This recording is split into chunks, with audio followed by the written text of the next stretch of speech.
আরে আমি তো তাকেও ছেড়ে দিয়েছি, যাকে ছাড়া থাকতে হবে ভাবলে আমার দেহ থেকে রুহুটাই বেরিয়ে আসতো। জীবনে যখন কেউ ছিল না তখন ভাবছিলাম জীবনে এমন কেউ আসুক আমার জীবনটাকে অন্যরকম সাজিয়ে দিয়ে রঙিন করে দিক।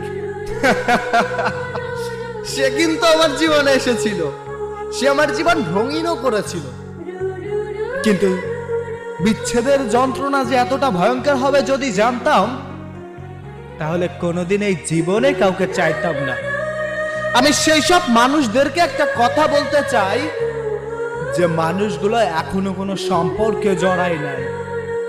তুমি দেখেছো শুধু তাদের দুষ্টু মিষ্টি কথা আর ভালোবাসা, কিন্তু তুমি অনুভব করোনি বিচ্ছেদের যন্ত্রণা।